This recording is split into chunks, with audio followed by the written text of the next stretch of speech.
Subscribe करें हमारे YouTube channel साधना gold को और पाएं वीडियोस सबसे पहले।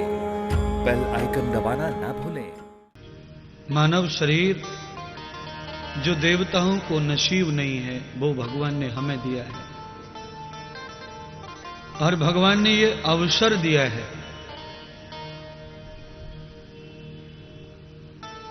कि हम अपना कल्याण कर सकें। एक दुर्जन आदमी बहुत चोरी करता था। चोरी के अपराध ने उसे पुलिस के हाथ में दे दिया और उसे जेल हो गई। एक बड़े अच्छे जेलर थे। जेलर ने कैदी से कहा, देखो तुम्हारी सजा तो 6 महीने की है, पर तुम अगर हमारे बताए हुए में पास हो जाते हो तो तुम जेल से आज ही रिहा हो सकते हो, जा सकते हो, तुम्हारी 6 महीने की सजा माफ हो सकती है। अपराधी ने कहा, महाराज कहो क्या है आपका प्रतियोगिता। तो जेलर ने कहा कि हमारी जेल में एक कमरा है, उस कमरे में 84 दरवाजे हैं, सारे दरवाजे बंद होंगे, एक दरवाजा खुलेगा और तेरी आंखों पर पट्टी बांध दी जाएगी। तू उस दरवाजे से अगर निकल गया तो समझ ले तू माफ हो गया और तू आजाद है। अपराधी की पट्टी बांधी और उस कमरे में छोड़ दिया जिसमें 84 दरवाजे बंद थे, एक दरवाजा खुला था।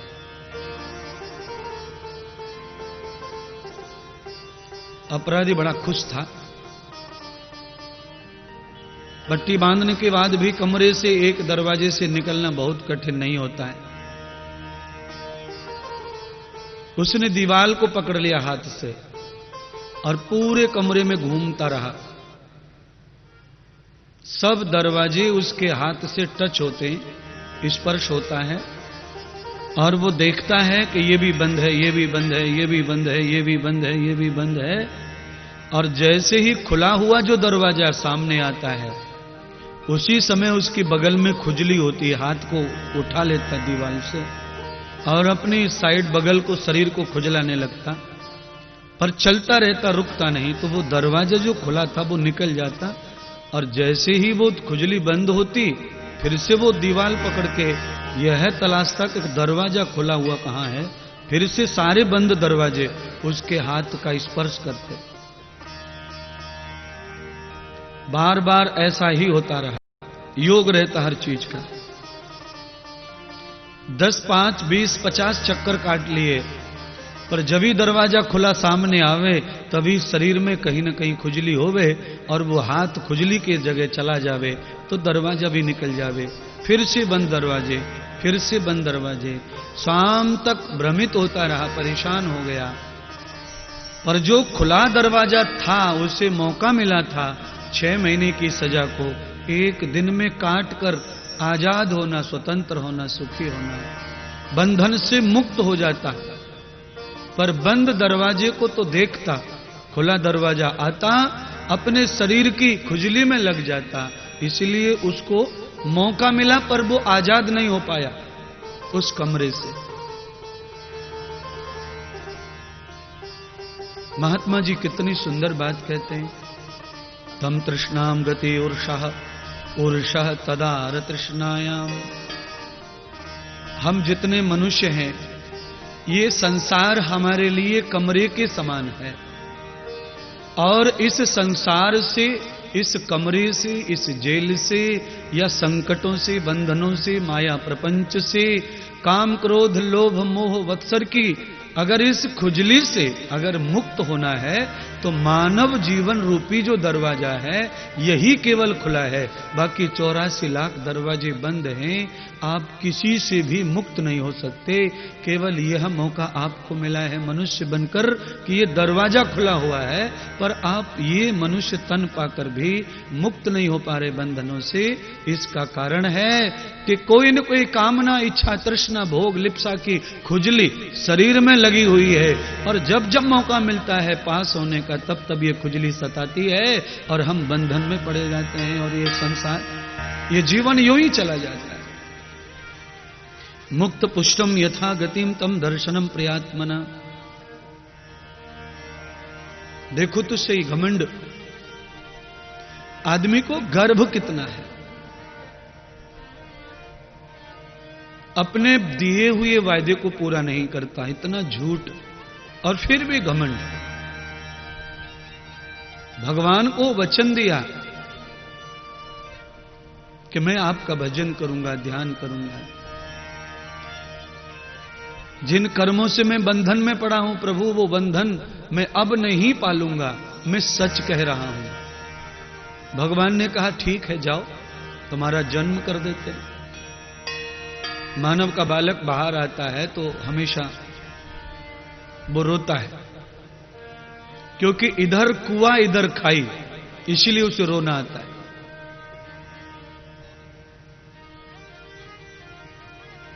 जैसे ही संसार में आता है, उससे चारों तरफ मौत ही मौत नजर आती है, इसीलिए वो पछताता है, पैदा होकर रोता है, बिलखता है।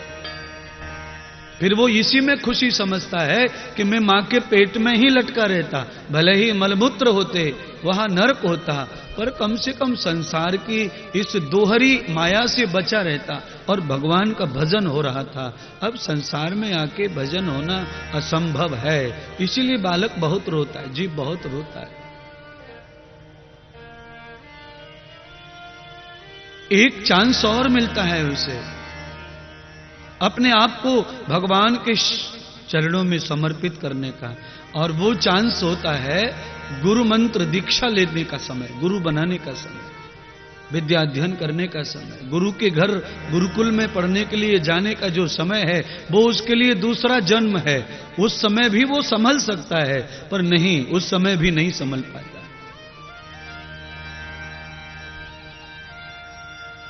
गुरु मंत्र लिया, अध्ययन किया, वेद शास्त्र दर्शन सभी विद्यालय, पर लहा झूठ का झूठ।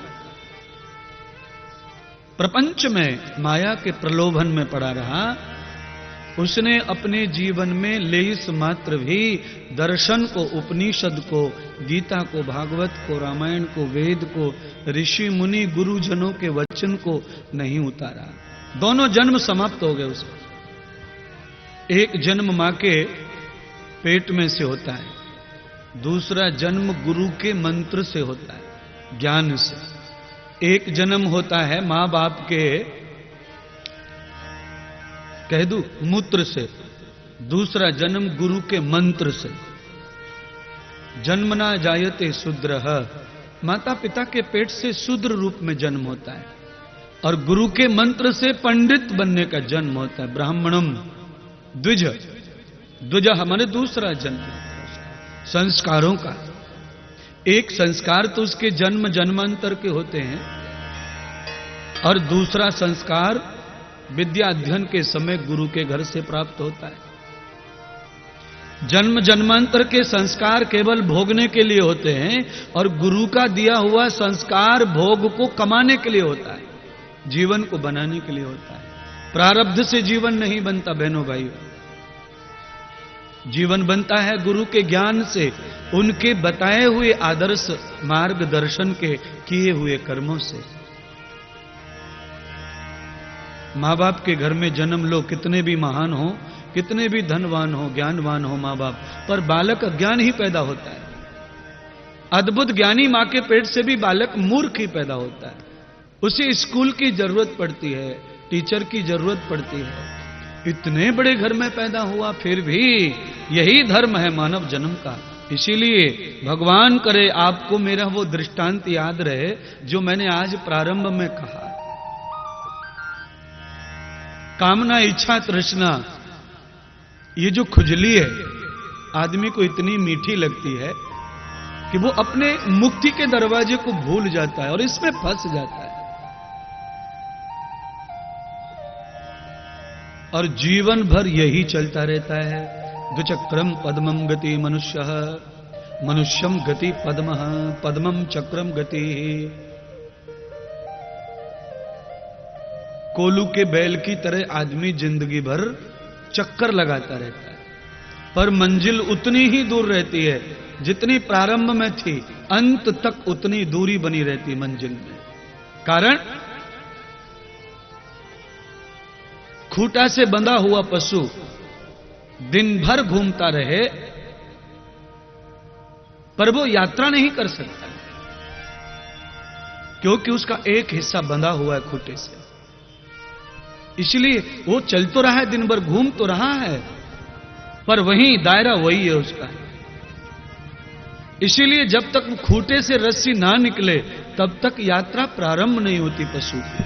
ऐसा ही मानव का जीवन हो गया पशु के जैसा, रोज का वही काम,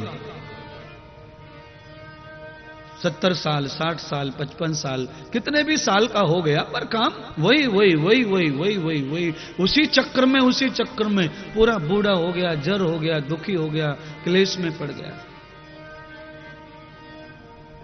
तगतम पुण्या भवतम यश्च योगम,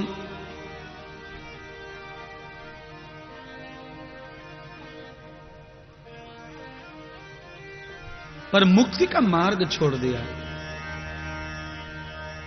भगवान ने जो जिसके लिए भेजा वो उद्देश्य भूल गया, वह संपन्नता समाप्त कर दी और एक नई संपन्नता में अपने आप को उद्योगित लगा के रखा, जो बंधन कारक है। कोई भी शास्त्र ये नहीं कहता कि आप कर्म मत करो, आप धन मत कमाओ, आप औलाद मत करो, आप कुछ धनपति मत बनो, आप पति मत बनो, पत्नी मत बनो। भगवान कहते हैं उसके लिए ही मैंने नर मादा को पैदा किया है, उसके लिए ही मैंने उद्योग बनाए, कर्म बनाए हैं, उसके लिए ही मैंने व्यापार खेती बनाई है। क्यों? आप करो, आलसी न रहे, प्रमादी न रहे, वो करते रहे, पर बंधन कारक ना बने। कर्म करना हमारा मुख्य धर्म है, पर कर्म के साथ रहकर इन कर्मों के बंधनों से मुक्त होना भी हमारा ही उद्देश्य है। पहले हमें उद्देश्य की पूर्ति करनी है, बाद में हमें अपने कर्म कर्तव्य इन सब की पूर्ति करनी है। हमारा उद्देश्य क्या है? पहले वो, और फिर हमारे कर्तव्य, इनकी पूर्ति। और जो अपने उद्देश्य की ओर देखता है वो अर्जुन की तरह सीधा मछली की आंख को फोड़ता है, उसे इधर का उधर का कुछ दिखाई नहीं पड़ता। और जो उद्देश्य से हटके काम करते हैं, कर्ण भी बड़े धर्मधर थे। कर्ण ने तो शब्दवेदी बाणों से मुंह भर दिया था कुत्ते का, बाणों से। शब्दवेदी कुत्ता पास नहीं था, दिख नहीं रहा था, केवल शब्द से ही पहचान लिया कहां होगा कुत्ता। इतना निशानेबाज थे कर्ण, पर आंख नहीं फोड़ पाए मछली की। कारण उद्देश्य मछली की आंख नहीं था कर्ण का, उद्देश्य था पांडवों को हराना, बस इसीलिए फेल हो गया।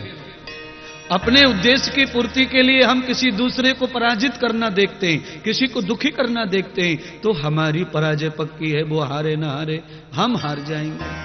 इसीलिए हमारा मकसद पहले तैयार करो, उद्देश्य तैयार करो।